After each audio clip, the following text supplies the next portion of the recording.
Hi everybody, Andrew Smith from We Speak Business here, and in today's video lesson, I'm going to be sharing with you 5 killer ways that you can open a presentation or public speech in English.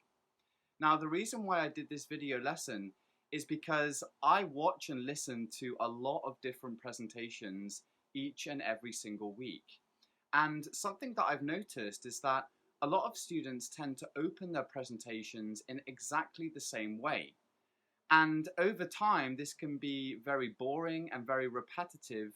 And we want a few different unique ways that we can open a presentation so that our audience truly engages and connects with our speech. So right now, I'm going to flip the screen around, go and get yourself a pen and paper, and let's dive right in with today's class.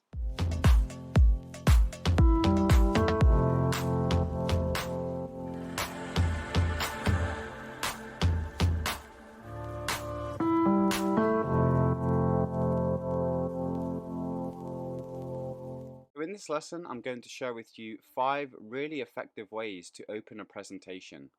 So as I mentioned just before, one of the biggest, not really mistakes, but one of the biggest bad habits I see is business English students starting their presentation off in exactly the same way. They will say something like, the topic of my talk today is about, or today's presentation is all about. And, these are okay ways to open a presentation, but they're not really going to be ways that really capture the audience's attention. So I thought that I would share with you 5 different ways that you can open a presentation so that your audience are really engaged. And the first important point I want to make is try to introduce yourself as a person, not a presenter. And the reason being is because the audience want to listen and see a real human with real experiences stood at the podium. So we need to try to make our introduction somewhat personal and special. And a way that we can accomplish this is by building rapport with the audience. And building rapport basically means to establish some sort of relationship with somebody.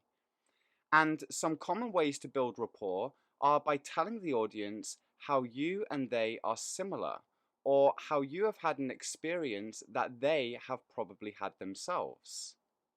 So, some really great phrases that we can use to build rapport are, I was once like you. My life up until this point has been no different to any of yours. And we've all felt like before. That's why my talk today is all about topic name. So before we actually introduce the topic of the presentation, we can establish some kind of connection, or we can build rapport with the audience so that they feel that they're talking to a real human. Now, our second tip or our second technique is to tell a story. Human beings are hardwired to listen to and enjoy stories. And, think of some of the most popular stories in the world, like Pinocchio, The Lion King, Harry Potter, and really think why these stories are so popular. Why do people all around the world connect with these types of stories? And the reason why they can connect with them is because the plot of these stories resembles some of the experiences that we have in everyday life, right? Take Harry Potter as an example. Harry Potter is trying to overcome evil, and he has help from 2 friends, and he has this ongoing battle with like the dark side of him, but also the good side of him as well. And your story, it doesn't have to just be about you. It can be about someone else. It can be about a family member, a friend, a colleague, a boss, an acquaintance. It really doesn't matter who the story is about, but it does matter that it is relevant to the topic of the talk. So it needs to have some kind of connection or relevance to what you are speaking about. So, some common ways that we can start telling a story in English are, I'd like to start my talk today by sharing an interesting story with you. Something strange happened to me the other day, last week, or last year. Or, one of my most vivid memories was. Now, our third tip is to ask a question. And here we really have two main types of questions that we can ask. The first type is a what if question. And when we ask a what if question, we invite the audience to follow our thought process. And we get the audience to start imagining situations. So we could start by saying, what if we were all robots? How different would our everyday lives and society be? What would happen if we were to speak our real minds on a daily basis? How would that affect our interactions and relationships with others? So, by getting the audience to think about a what if question is a really great way to get them interested and listening. Now, another very effective question that you can ask is a rhetorical question. And a rhetorical question is a type of question that we ask, but we don't expect an answer to. Usually because the answer is obvious, or the speaker is going to give the answer himself or herself anyway. So here's a good example of a rhetorical question. We might say, would you like to work less and make more money? Would you rather be sitting in a hammock all day rather than a stiff office chair? Well, the topic of my presentation today is all about passive income. So when I ask these two questions, would you like to work less and make more money? Would you rather be sitting in a hammock all day rather than a stiff office chair? The answer to these questions are obvious. Yes, of course, people would like to work less and make more money. Of course, they would rather be sitting in a hammock rather than an office chair. And this is what we call a rhetorical question. It's a question that we ask, but we don't expect an answer to, because usually the answer is obvious, but we ask it to add drama to our speech. Now, the fourth technique we have is to open with a hook. A hook is something that captures your attention and engages you straight from the off. A hook can be a headline, a fact, or a shocking statistic.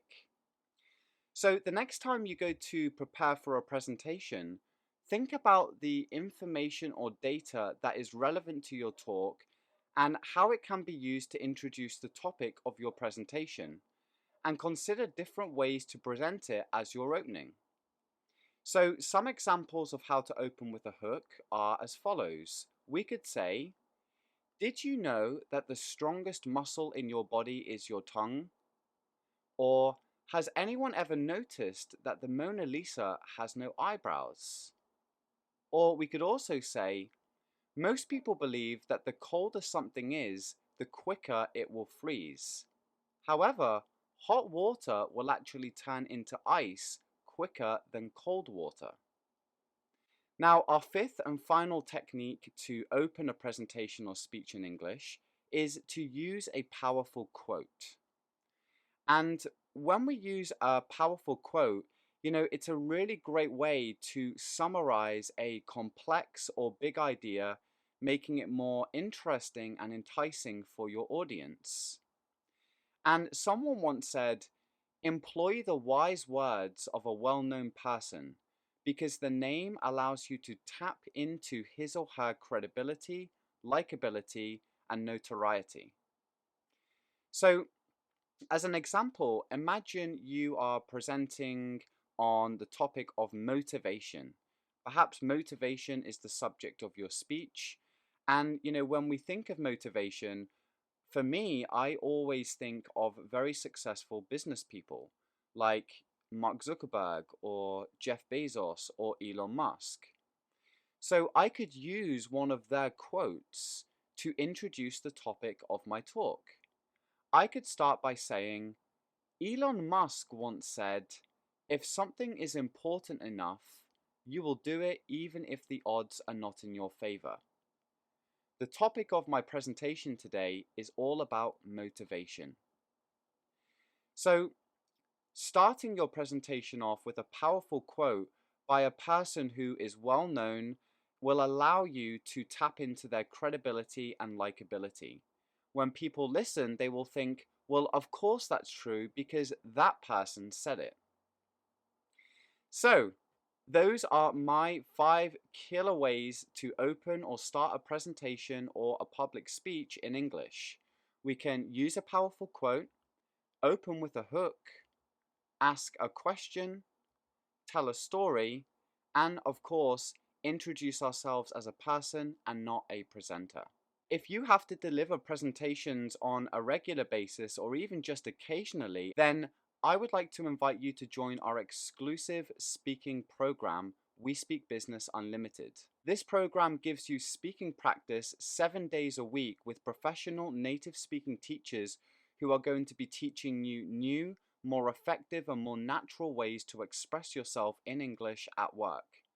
And we are also going to be pointing out your mistakes and your errors so that you can grow and develop as a business English learner.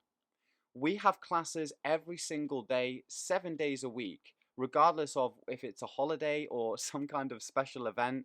Every single day, you can attend live lessons with teachers who will teach you how to communicate and speak better English at work with your global clients and colleagues. So if you're interested in learning more about our program, you can visit our website below, www.wespeakbusiness.com/WSB, and you can go there to find out more information and details. So thank you for watching this short video lesson. I hope you found it useful, and leave a comment in the comment section with some of your biggest problems and challenges in business English, and in a future video I will try to address them and give you some help. So that's all for this video. Thanks for watching, and I'll see you in the next one.